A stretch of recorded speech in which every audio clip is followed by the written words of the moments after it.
December মহান বিজয় দিবস উপলক্ষে বিজয় র্যালি ও সাংস্কৃতিক অনুষ্ঠান, আলোচনা সভা, তারপর রাত হবে খেলাধুলার সমস্ত অনুষ্ঠানে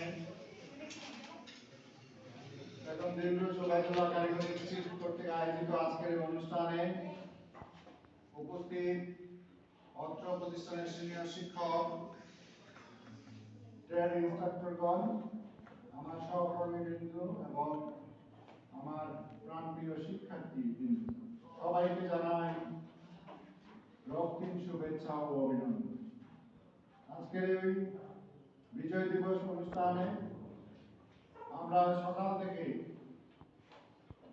উপস্থিত হয়ে বিভিন্ন কর্মকাণ্ডে অংশগ্রহণ করছি। আমাদের অনুষ্ঠান 7:30টায় শুরু হয়ে গেছে। তো এই অনুষ্ঠান শেষ হবে আমাদের খেলাধুলার মাধ্যমে, মেয়েদের ব্যাডমিন্টন এবং ছেলেদের ক্রিকেটের মাধ্যমে।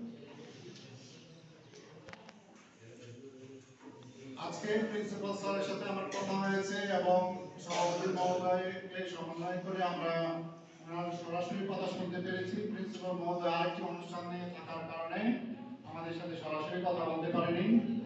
প্রিন্সিপাল স্যারের শুভেচ্ছা ও অভিনন্দন সবাইকে জানিয়েছে, তোমরা এটা গ্রহণ করো। 16ই ডিসেম্বর বিজয় দিবসের শুভেচ্ছা ও অভিনন্দন কার পক্ষ থেকে? Principal sir. এবং তোমাদেরকে একজন ভালো মানুষ হওয়ার জন্য তোমাদেরকে উৎসাহ দিয়েছেন, অনুপ্রেরণা জাগিয়েছেন এবং উনি সবসময় আমাদের পাশে আছেন।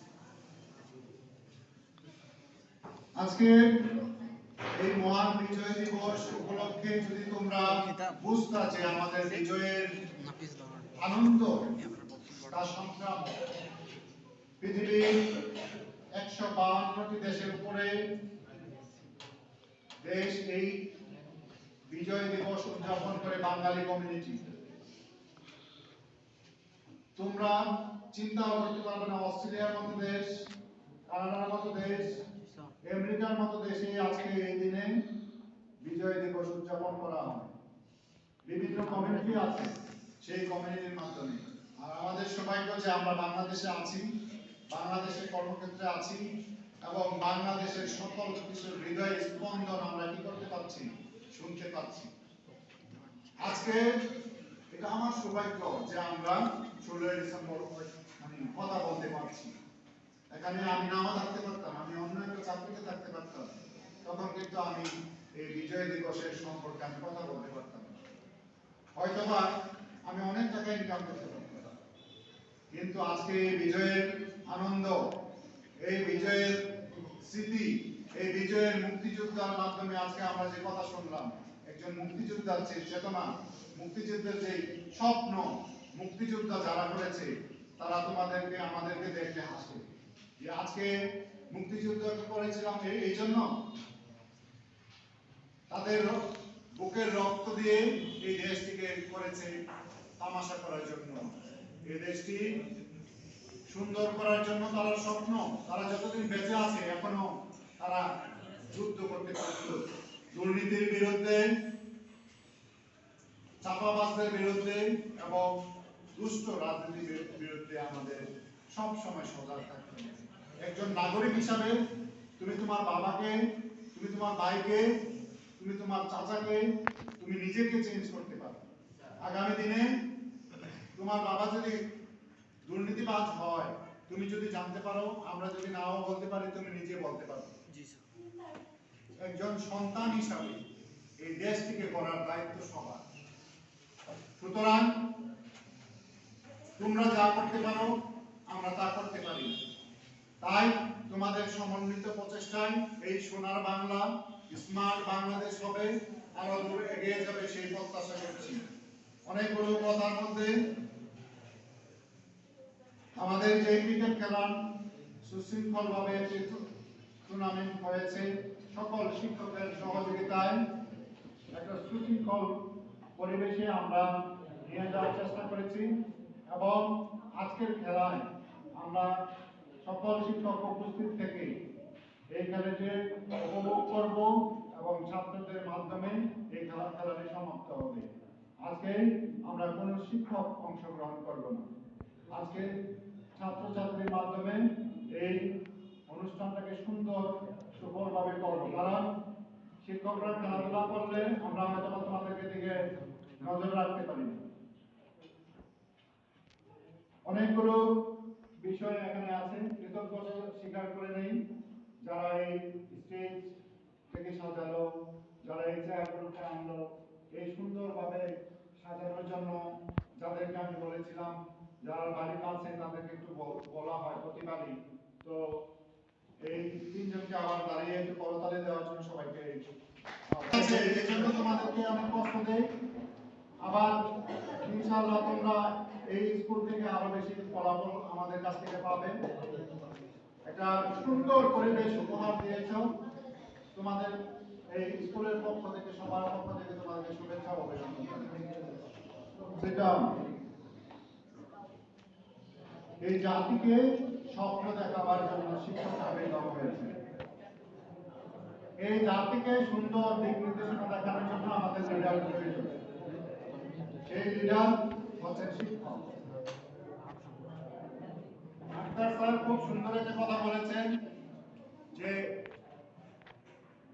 এআই বলা হয়, আর্টিফিশিয়াল ইন্টেলিজেন্স।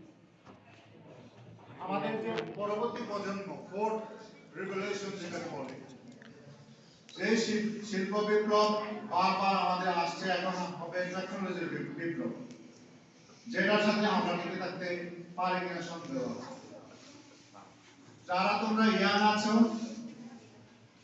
তোমরা এই বিপ্লবে টিকে থাকার জন্য তোমাদেরকে আর্টিফিশিয়াল ইন্টেলিজেন্স পর্যন্ত জানতে হবে। এখন তুমি যদি কিবোর্ড ধরতে না জানো, তুমি যদি কিবোর্ডের কি কয়টা আছে না জানো, তুমি যদি কম্পিউটার সম্পর্কে বেসিক ধারণা না থাকে, তুমি কিভাবে এআই সম্পর্কে ধারণা নেবে?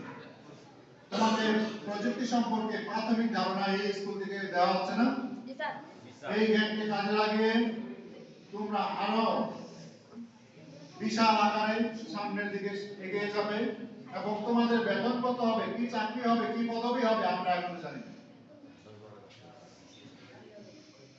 কারণ কি জানো, এখনের মতো কৃষক থাকবে না, এখনের মতো শিক্ষক থাকবে না। প্যাটার্ন চেঞ্জ হয়ে যাচ্ছে। Education is constantly changing. পৃথিবীতে সবচেয়ে বেশি চেঞ্জ হয় শিক্ষা, তার চেয়ে বেশি এখন চেঞ্জ হচ্ছে কি প্রযুক্তি। শিক্ষাকে প্রযুক্তির সাথে অ্যাটাচ করার পরিকল্পনা এসেছিল 2010 সালের দিকে। তো পৃথিবী অলরেডি তারা অনেক ব্যবহার করে এগিয়ে গিয়েছে। মাল্টিমিডিয়া প্রজেক্টর দেওয়া হলো গোডাউন রুমে রয়েছে, কারণ প্রজেক্টর এসেছে আধুনিক, শিক্ষক এসেছে পুরাতন। মাল্টিমিডিয়া প্রজেক্টর আমি অনেক প্রাইমারি স্কুলে দেখেছি, আমি বিভিন্ন স্কুলের সাথে জড়িত ছিলাম সারা জীবন। আমি দেখেছি এই প্রজেক্টর খুলে নাই, যেভাবে দিচ্ছে সেভাবে রয়েছে, কারণ বিদ্যুৎ নাই, প্রজেক্টর চলে আসছে, কিভাবে ব্যবহার করবে? তো তোমরা যে একটা যুগে প্রবেশ করছো, সেই যুগে সবকিছু অ্যাভেলেবল।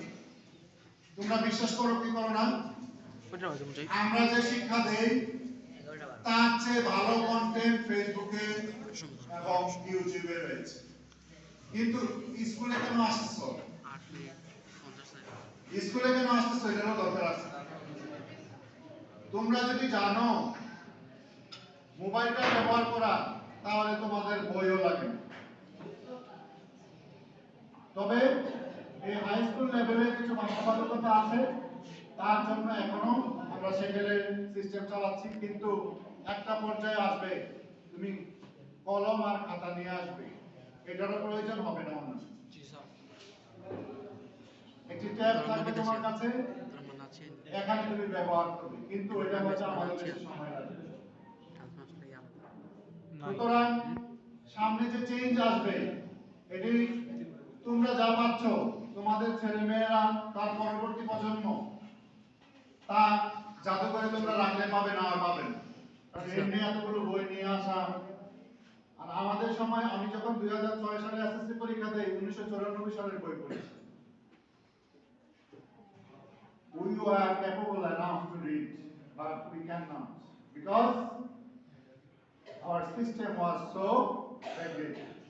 তো আজকের এই দিনে তোমাদের ব্যাকডেটে যাওয়া লাগছে না, তোমাদের সবকিছু রেডি। এই নবম শ্রেণীর ট্রেনিং, আমাদের শিক্ষকদের ট্রেনিং আগামী 18 তারিখ থেকে 24 তারিখ পর্যন্ত চলবে।